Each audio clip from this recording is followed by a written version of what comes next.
If you need the water, check the beaches in the Carolinas. If you need the mountains, try the Appalachian Trail. If you need the redwood trees, gotta go to Yosemite. If you need me, if you need me, if you need me, if you need me, if you need me, I'll be in Kansas City. Welcome to Kansas City Limits Radio. We want to thank you for joining us today. We've got Deann and Scotty B in the band today, checking out what they're all about. We want to thank our sponsors out there first before we get started. We want to thank Kansas City RVs, Buy, Lease, Consignment RVs, Go Camping, Soundworks Recording Studio here in Blue Springs. They'll record whatever's in your heart and then some. BBPA, the Briarcliff Business Partner Alliance, and Briarfest 8. Come see us September 8th and 9th, Mackin Park. It's a free festival. And we want to thank Black Moon Media. They're our producing partners on our Kansas City Limits television side of things. And we want to thank Off the Record. No, that's a different band, I think. Off the Record. No. Anyway, that's Kansas City Limits, and that's all we've got going on. But we're going to turn it over to some questions, and we've got a few of them. How about you guys making some time to come see us? Thank you so much. Absolutely. We're excited to be here. Good morning. Good morning. Welcome. Welcome to the show, Deann, Scotty. Love to have you guys here. We are, as Robert indicated, I'm not sure what Off the Record I don't know. It was like maybe you said something to me and my brain just kept on writing it. Well, we have a duo called Off the Record. Oh, That's what it was. Right, and it's called Off the Record because our main working band's Superstar Mafia. See, so it's I blended Off the in my Record. notes Yeah. a little. There you go. There's a good lead in. So when we moonlight as a duo, That was a subliminal message. off the It record, was. off the record. And it was so off the record you couldn't even remember. Right. I was Right? like, who are they? Right. We don't know them yet. Right. That's what we do with Off the Record. Just keep it right under the table. Well, you got lots of projects. I'm sure in your head sometimes it's maybe hard to keep them all straight. Oh, you maybe. know that's right. Calendar Tetris. Yeah. That's called lyrics Yeah. Yeah. There's a whole catalog rolling through your head. at all times. Yes. Tell us a little bit about that. You're in multiple bands, tributes, covers, dance. We talked a little bit before we started recording, and I asked you to put your finger on the one you liked the most, and your response was really awesome. It was like they all kind of bring everything together because of all the things you're doing. They do. It actually, my number one thing, I love the music. I love the musicianship. I love all that. But I love performance. I love entertaining. I love to see the look on people's faces when they have a spark, a memory of something from one of the songs that I'm doing, be it a cover. But these originals that I've been doing too in the last few years, it's a whole nother level of fan, if you want to say, people out there who are just desperate for original music. And I didn't understand that for a lot of years just because I wasn't in that vein, if you want to say. When they hear that, they own that, and there's a special connection between you, the song, and that person all of a sudden. You know what? Somebody told me, the person who actually got me really started in songwriting said, what's so cool, Deann, once you write these songs, it's never been out there. It was kind of, he totally made it so beautiful because he said, nobody has ever written this before. Nobody. And he said the world needed to hear it. And he just painted this amazing watercolor picture for me that really came to life through songwriting. So, wow. Yeah. That is awesome. Hey, let's talk about your guys' relationship here. I know we don't have the whole band that you guys perform with, but how long have you two known each other, and how'd you hook up? We've known each other about 6 years. Yeah. We met at Jerry's Bait Shop during jam night. I started going there to start connecting with people and just getting out of my bubble that I was kind of in at the time. And from there, there's a lot between there and now, but that is kind of how it started. And then from there, just getting into Superstar Mafia. That's our working band. Yeah. So the two of you and Seth, and who else is in Superstar Mafia? Michael Small, Nate Leonard, and Skip Godley. And how long has the core of that band been together? The core has been together for, I'd say it was about 5 years now, almost 5 years. We started with a drummer named Jerry Baton. He's the one who started our band. He's what we call our godfather. Oh, yes. I do remember you telling us about That's that. right, Yes. the godfather. Yes. And Jerry was a drummer here in Kansas City, well known, and he ended up. Sorry, I just saw somebody I know come in into the studio. Hi. And sorry, so distracted. Guest host Walt Chambers, ladies and gentlemen, guest host. My old buddy Walt. I haven't seen you forever. Yeah. So anyway, we basically from We're there easily distracted on this show. It is. You know what? Yeah. So Jerry was our original drummer. He did unfortunately pass away Yes. of cancer, and from that we had just an amazing step up of drummers all through the city. That's where I started connecting. I mean, Troy Schuster. Oh boy. Help me. Casey Miller. Yeah. I got involved because initially subbing for their guitarist, Seth, occasionally when needed. So Jerry was still drumming, but then Jerry got cancer again and had to fight it again. So I started subbing for him because I didn't want the project that they had been building to lose momentum.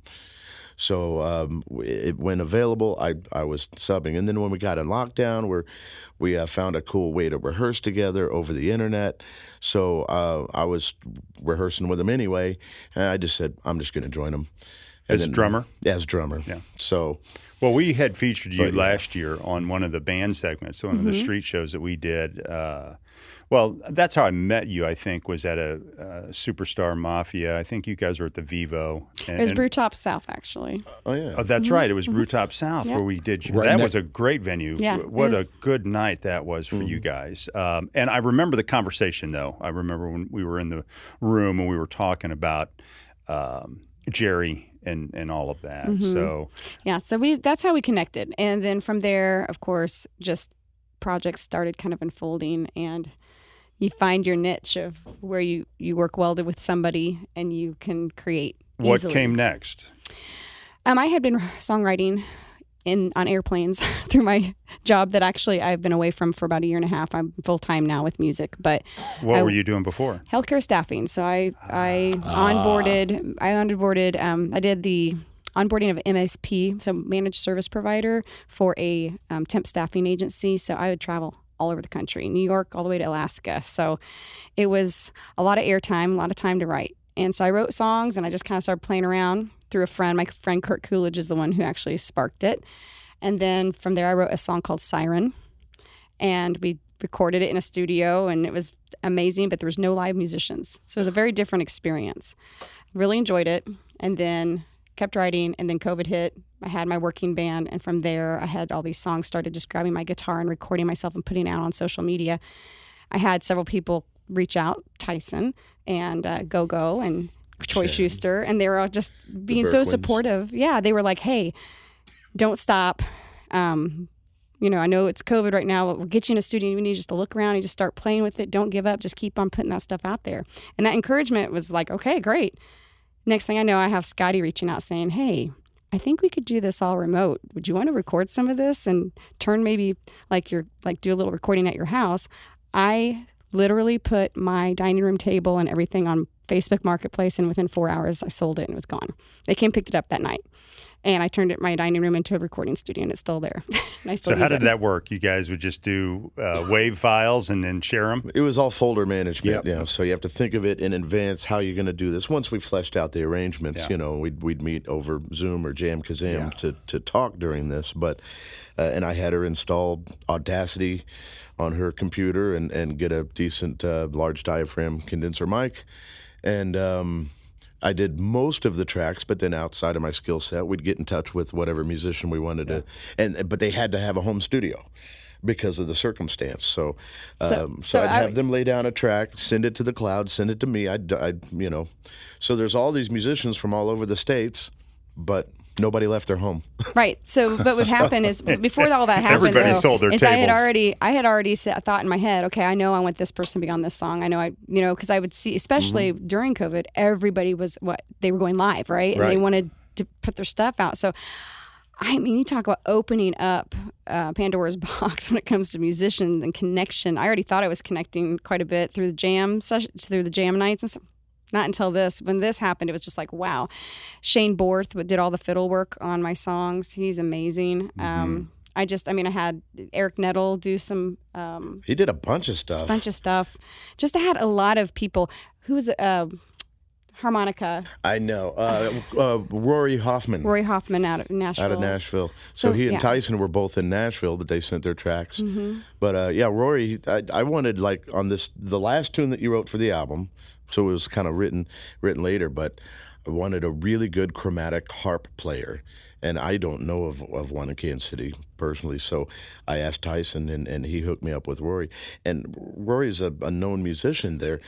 Just a ton of instruments he plays. I mean, harmonica's probably like 6th on his instrument list, but man, it was good. It was so good. So I mean, that was a song that, like I thought it was such a cool, I love the beat, and I have this imagery. I'm an imagery person when I write, so I have an image already in my head of everything that I want this song to be. Yeah. I mean, I can see the video, I can see what I'm going to wear, I can see... Yeah. It's the doing album a podcast. closer. You place yourself in the scene in your mind. It's already there. I'm already, I see the whole next 3 years. I love that. It ended up being the album closer. It just had such a great way that it came together because it was supposed to. Yeah. So the edit on that must have been difficult to take all of that good music and create a song out of it. Boy, all of that is thought out in advance. Probably the advantage there is that I did drum on everything, so all the drum tracks were laid for everything. Right, that was the first thing. Place. Yeah, yeah. He would go. He'd send me the track and go. So I want you to listen. build upon that. That's one thing I loved about working with Scotty. Probably my number one thing is he didn't take anything away. He only added gold to everything I did. And so what he would do is he, though, would say, Deann, I want you to listen to this. Is this the feel you want? Yeah. Is this what your vision is? Is this the imagery in your head that when you hear the song? And if he wanted to take liberties at all, he was very clear of why, and he was very concise. And I really appreciate that because I need to know the why on anything that's going to be done. And if I know the why, especially in a theory guy like this guy, sure. Then it makes sense to me. And then I go, I understand. Because when somebody's listening to it like a Tyson or somebody, they're going to hear what he hears that I may not have heard before. Yeah. Does that make sense? You're hitting on the number one key attribute to having anything successful come about. Someone asking you what you want to do and helping you do it. Yeah. Not him over here fiddling with himself saying, this is how I think the song should go, or, hey, I don't want to do any old songs, or, hey, I don't want to do that because that's not really my style. Instead, it should be like, your eyes are lit up. I can see the freaking wheels rolling. I want to hear it. I want to make that too with you. And so that's the good thing. Home run to you guys. High five yourselves. Thank you. Yeah. We'll do each other. Yeah. Nice that job. sounded horrible, but yes, high five. No, friends. that's what I think a producer should do is bring the best out of the artist. And she's just as a human. But she's executive producer, so I mean she has total veto power. And I realize that. So when you're doing she was these, trusting me, or when you're writing, even I mean you're imagery, right? You're full of that, and so are you trying to put down tracks that are going to be Deann on stage that comes out on the record as well? I mean, are you trying to grab that when you're doing that? Yeah, it's always emotion, right? I mean, if somebody's not connecting to it, if you don't yourself connect to it, you need to put it in the trash real quick. And I found that out my first time I wrote a song, and it was not Siren, the one I mentioned earlier. It was another song that we did. It was very textbook's not the right word.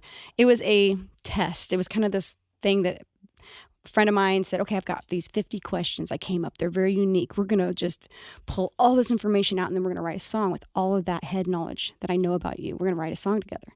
So he asked me questions from my childhood, from all this stuff, and it was actually really good to hear all that, hear myself talk about it, because it's almost like therapeutic. That was great. I was like, wow, I haven't thought about that for years. I was like, well, crap, and I cried a little bit. I laughed a lot. But then at the end of it, we wrote this song. And we got it down. I go in the studio, I start singing things, I'm not liking it at all. And I finally walked out and I said, is everything okay? I looked at them, I said, no, it's not. I said, I hate this song. I mean, I really hate it. There's nothing about it I like. I don't think it has any energy. I don't see anything with it. Right. I just don't want to put my name on it. I don't want to do it. And they looked at me, and you know what they did? They said, what? Not a problem. Sure. We're trashing it. Yeah. Why don't we get some, I think they said, let's order some food and let's call it a day. Regroup. Right. Yeah. Next morning I woke up and I had this song in my head,